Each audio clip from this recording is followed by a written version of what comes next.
Hola, ¿qué tal? Hoy hablaremos acerca de la época contemporánea, entendiendo que esta se dio entre los siglos XX y XXI, en donde se abrió una nueva perspectiva de vida para el hombre, dejando ese mundo tradicional que buscaba unas verdades absolutas, pasándolo más a un mundo en el cual el inconsciente personal, el colectivo, el espacio de los sueños, pues toma una gran importancia dentro de las acciones de nosotros como hombres cotidianas. Los medios de transporte, los medios de comunicación comienzan a conectar el mundo, se unen ámbitos geográficamente muy distantes. El individuo pues deja de ser concebido como una estructura única y ya se comienza a hablar de cirugía estética, la cual modifica las apariencias de las personas, también corrige los defectos físicos. La ciencia comienza a hablar acerca de los cambios de sexo, de la invernación, de la clonación y pues algo muy inquietante, de lo cual también hablaremos, del proyecto del genoma humano. Pero para ello tenemos que tener en cuenta todo un contexto histórico en el cual se desarrolla y se da comienzo a esta época. Pues bien, para hablar del contexto histórico debemos empezar con que las colonias comenzaron a ser hechos del pasado. En 1945 y 1970 pues se dio lugar a una independencia política de casi la totalidad de los territorios, tanto africanos como asiáticos, los cuales formaban parte de muchos imperios europeos. En Asia, Filipinas ya alcanza su autonomía en 1946, India, Pakistán y Ceilán en el 47. Francia en 1954 reconoce la independencia del territorio de Indochina, pues de la cual surgieron 3 países: Vietnam, Laos y Camboya. Ya en el Medio Oriente se crea el Estado de Israel en 1948 y pues esto dio origen a una guerra entre los estados de árabes e Israel. La liberación de Túnez y Marruecos en 1956 y también en 1966 la liberación de Argelia, pues esta se alcanzó tras una larga guerra con Francia. En África, entre el 57 y el 62, se crean 29 naciones, dentro de las cuales están Nigeria, Somalia, Malí, Camerún y Angola. Pues bien, el contexto histórico continúa y se da paso de una guerra armada a una guerra fría. Entre 1947 y 1956, pues se vive una época tensa entre países, en donde los bloques de Estados Unidos y la Unión Soviética, pues no llegan a una lucha armada, pero sí se enfrentan con dureza en un terreno ideológico, es decir, de pensamiento. A este periodo se le conoce como Guerra Fría y se expresa a través de los siguientes acontecimientos. Alemania se encontraba invadida. En 1948, Gran Bretaña, Francia y Estados Unidos pues unifican esas 3 zonas, las cuales se ocupaban de Alemania, y crean la República Federal Alemana. En respuesta a esto, la Unión Soviética crea la República Democrática Alemana. Además, en 1947, con un temor por la expansión del comunismo, Estados Unidos, Canadá y otros países de Europa Occidental pues crean la Organización Tratado de Atlántico Norte, la OTAN, en donde como respuesta a la Unión Soviética y otros países de la Europa Oriental crean el Pacto de Varsovia. Y si bien a mediados de 1957 la Unión Soviética y Estados Unidos mejoran su relación, hubo ciertos momentos de crisis que estuvieron a punto de conducir a la Tercera Guerra Mundial. Entre estos se encuentra que en 1957 pues Fidel Castro toma el poder de Cuba e implanta un régimen comunista. En 1961 las autoridades de la República Democrática de Alemania construyen el conocido Muro de Berlín, en un intento pues de impedir la huida de la población de la República Federal Alemana. Este muro ahora es historia y fue derrumbado en 1989, y en esta misma época Alemania fue reunificada. Y ya en 1962 pues los soviéticos instalan en Cuba unos misiles nucleares, los cuales pues suponían una amenaza para Estados Unidos. En respuesta, el presidente John Kennedy pues decidió implantar un bloqueo económico, es decir, de dinero, en contra de esta isla, Cuba. Y pues en respuesta la Unión Soviética retira los misiles, pero el mundo entero estuvo cerca de una conflagración mundial. Tras la Segunda Guerra Mundial, Japón queda totalmente destruido, con 2 millones de muertos, ciudades arrasadas como Hiroshima y Nagasaki y las industrias totalmente destruidas. En 1950, ante la expansión comunista en Asia, Estados Unidos apoya a Japón como su aliado en el Oriente y de esta forma impulsa su soberanía política y su industrialización. De esta forma se da inicio a un proceso de crecimiento colectivo que convierte a Japón en una potencia industrial. Pues bien, el contexto histórico continúa y se da paso de una guerra armada a una guerra fría. Entre 1947 y 1956, pues se vive una época tensa entre países, en donde los bloques de Estados Unidos y la Unión Soviética, pues no llegan a una lucha armada, pero sí se enfrentan con dureza en un terreno ideológico, es decir, de pensamiento. A este periodo se le conoce como Guerra Fría y se expresa a través de los siguientes acontecimientos. Alemania se encontraba invadida. En 1948, Gran Bretaña, Francia y Estados Unidos pues unifican esas tres zonas, las cuales se ocupaban de Alemania, y crean la República Federal Alemana. En respuesta a esto, la Unión Soviética crea la República Democrática Alemana. Ahora hablaremos de la división de la Unión Soviética. La posición existente entre Estados Unidos y Unión Soviética marcó gran parte de la segunda mitad del siglo XX.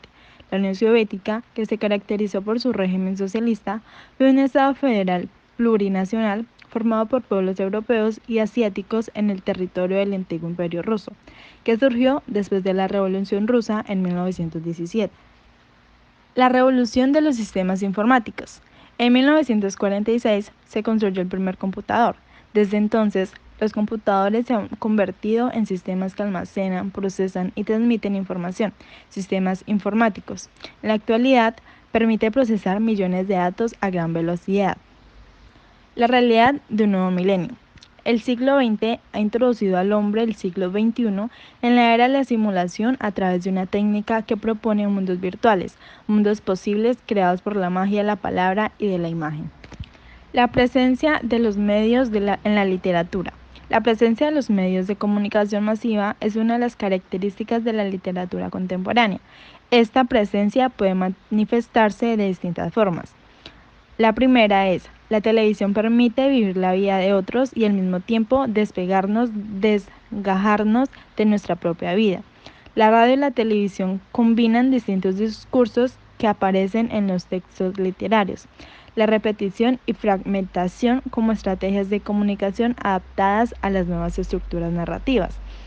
Y el ritmo propio de la televisión contagia los textos. Características. Las tendencias literarias que, desde el existencialismo de la segunda posguerra hasta nuestros días, han ido surgiendo son múltiples.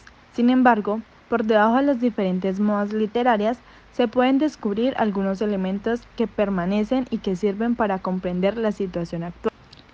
El debate modernidad-posmodernidad. La segunda mitad del siglo XX se caracteriza por una tensión entre los conceptos de modernidad y posmodernidad. Entre estos conceptos se caracterizan las sociedades de estas últimas décadas y al arte se le ha llamado moderno o posmoderno. Se conoce con el nombre de modernidad al periodo del siglo XX en el que se manifiestan la creencia de algunas utopias: la utopía tecnológica, la utopía social, la utopía de las ciencias humanas. La posmodernidad plantea la crisis de las utopias antes nombradas. La utopía social se derrumba con el desmembramiento de la Unión Soviética y por ende el fin de la bipolaridad y el dominio del capitalismo. Bueno, ahora vamos a hablar de los géneros literarios. El primero es el posmodernismo. Las tendencias y rasgos diversos y de difícil sistematización que caracterizan los movimientos culturales desde la década del 70 en adelante suelen englobarse con el nombre de posmodernismo. El posmodernismo literario se originó como un rechazo por la ficción mimética tradicional, aquella que planteaba que lo literario debía parecerse a lo real. Por lo tanto, se destacan rasgos como los siguientes. El primero es el eclecticismo. Es el procedimiento que trata de conciliar elementos que pertenecen a sistemas distintos u opuestos. El segundo es la parodia de lo consagrado. Es la ruptura de todos los modelos y esquemas establecidos. El tercero es la búsqueda de nuevos medios de expresión. Es el performance, las instalaciones, los happenings y los medios de comunicación masiva. El cuarto es la novela del siglo XIX al siglo XX. El siglo XIX se suele considerar como el siglo de la novela por excelencia. En efecto, a lo largo de él, la novela parecía haber alcanzado su perfección, contaba con un público lector relativamente amplio y con autores importantes, verdaderos clásicos, creadores que habían elevado el género a una altura sorprendente. El quinto es el narrador ya no es omnisciente. Las novelas realistas del siglo XIX están contadas por un narrador omnisciente o un narrador personaje. Este narrador conocía la trama o argumento de antemano. Para él no había secretos ni misterios en la vida de los seres que inventaba, o iba contando no solo su comportamiento externo, sino sus más íntimos pensamientos. El sexto es la importancia del lector. El papel del lector también ha cambiado fundamentalmente con la aparición de la nueva novela. El lector de la novela del siglo XIX adoptaba una actitud pasiva, se limitaba a leer el libro y a seguir atentamente la historia que se le contaba. Todo en ella estaba bien explicado. El séptimo es la realidad y el tiempo. Las historias que se contaban en las grandes novelas del siglo XIX se presentaban como reales, como si de verdad hubieran sucedido. Las descripciones eran detalladas y daban a conocer a los personajes desde el nacimiento hasta el final del relato, que muchas veces coincidían con su muerte. Y el último aspecto, pero no menos importante, es la desintegración de la historia. En la novela realista del siglo XIX aparecían en general un conjunto de personajes relacionados entre sí por una trama localizada en un lugar determinado y que se desarrollaba a lo largo de un espacio de tiempo. Todos estos elementos se iban encadenando mediante dos procedimientos fundamentales: la descripción y los diálogos.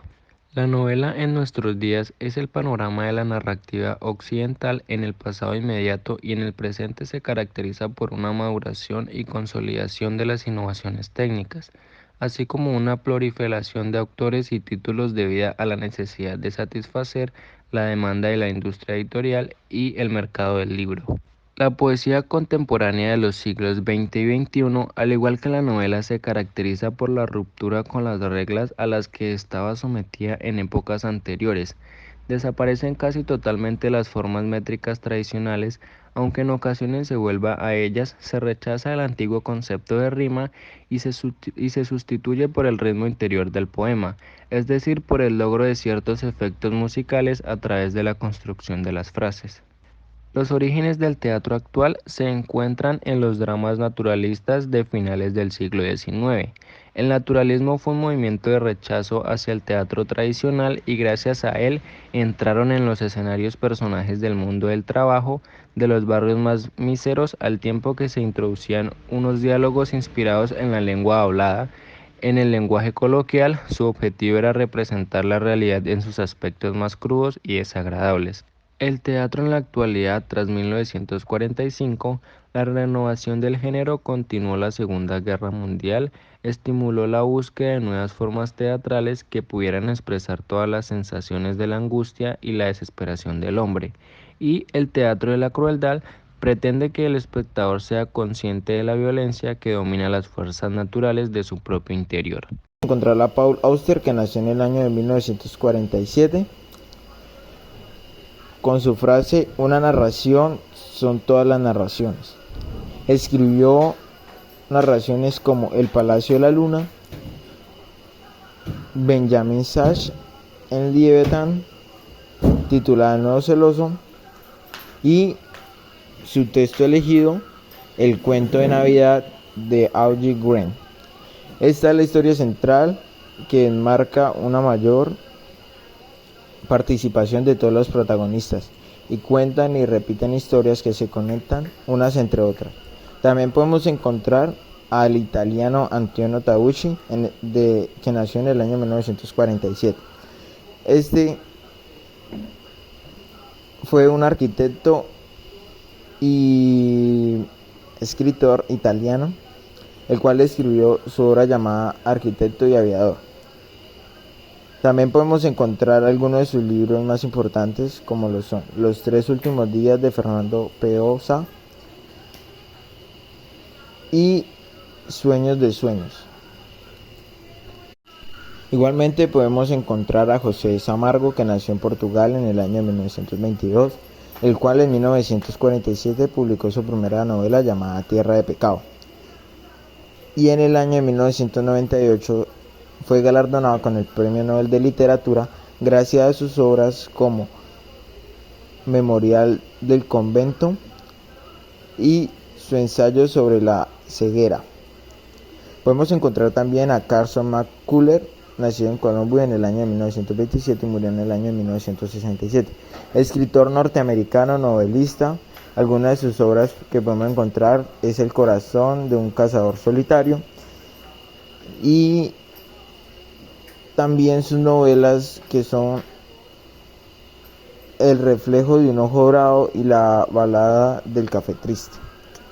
También podemos encontrar a Elias Canetti, que nació en Rusia en 1905, escritor búlgaro nacido en Inglaterra, el cual fue un novelista, dramaturgo y ensayista.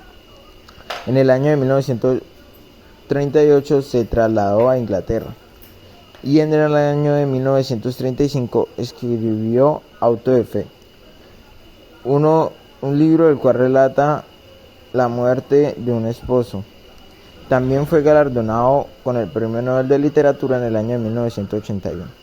Podemos encontrar también a John Michael Coetzee, nacido en la ciudad del Cabo, Sudáfrica, en el año 1949, escritor norteamericano, galardonado con el Premio Nobel de Literatura en el año 2003. Fue el primer autor que ganó en 2 ocasiones el Premio Booker en el año 1989 y en el año 1999. Fue el autor favorito del escritor Gabriel García Márquez. Algunas de sus obras que podemos encontrar son Esperando a los bárbaros, Vida y tiempo de Michael K., Vergüenza y desgracia, Infancia, En medio de ninguna parte, que es su última producción. Finalmente podemos encontrar a Günter Grass, que nació en Danzig, actual Grausdorf, en el año de 1927. Escritor alemán. Algunas de sus obras teatrales más conocidas son El tambor de hojalata, obra que nace del marco de la Segunda Guerra Mundial.